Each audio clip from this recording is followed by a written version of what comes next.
Hi friends, நான் உங்கள் doctor பேசுகிறேன்.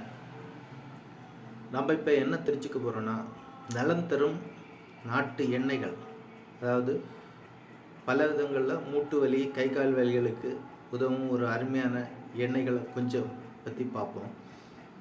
இந்த எண்ணெய்களுடைய பெயர்களும் அதன் பயன்களையும் சொல்கிறேன். ஃபஸ்ட்டு நம்ம பார்க்க போகிறது முடக்கத்தான் தைலம்.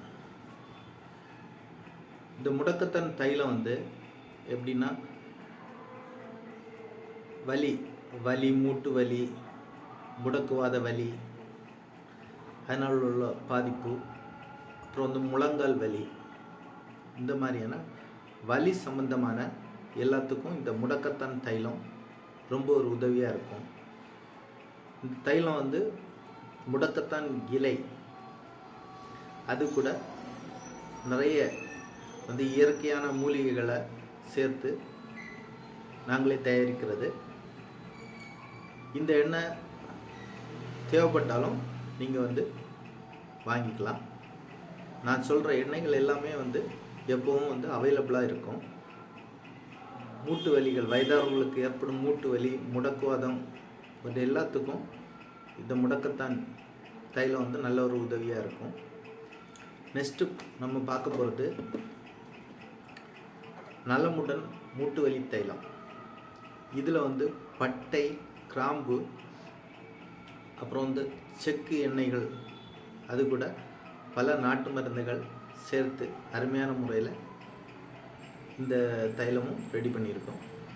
இந்த தைலமும் மூட்டு வலி, கைகால் வலி, சதைப்பிடிப்பு, இந்த மாதிரியான இதுக்கு நல்ல ஒரு பயனுள்ளதாக இருக்கும். அப்புறம் மூணாவதாக நம்ம பார்க்க போகிறது நலம் ஆர்த்தோ ஆயில். இந்த ஆயில் ஒரு 10 வருஷத்துக்கு மேலே மார்க்கெட்டில் இருக்குது. இந்த தைலமும் உங்களுக்கு தேவைப்பட்டுச்சுன்னா கொரியர் மூலம் அனுப்பலாம்.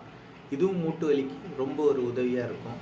மூட்டு வலி, கழுத்து வலி, கை கால் வலி, தசைப்பிடிப்பு, இந்த மாதிரியான எல்லாத்துக்குமே இந்த நலம் ஆர்த்தோ ஆயில் ரொம்ப உதவியாக இருக்கும். அப்புறம் நாலாவதாக நம்ம பார்க்க போகிறது இலகு விஷமுட்டி தைலம். இந்த தைலமானது மூட்டு வலி, எப்படிப்பட்ட மூட்டு வலியாக இருந்தாலும் நான் நிறைய பேஷண்ட் கொடுத்துருக்குறேன். கண்டிப்பாக ஓரளவுக்கு அது இல்லை, நல்ல ஒரு ஒர்த்தபிளாக, நல்ல ஒரு வலி நிவாரணியாக இருக்குது. இந்த தைலம் உங்களுக்கு கொரியர் மூலம் வேணுனாலும் நீங்கள் வாங்கிக்கலாம். இது இதுலேயும் பல விதமான இயற்கையான மூலிகைகள் சேர்த்து ரெடி பண்ணியிருக்கோம். அப்புறம் அஞ்சாவது நம்ம பார்க்க போகிறது பொடுகு தைலம். அதாவது பெண்களுக்கு, குழந்தைகளுக்கு பொதுவாக நிறைய பேருக்கு பொடுகு பிரச்சனை இருக்குது. இந்த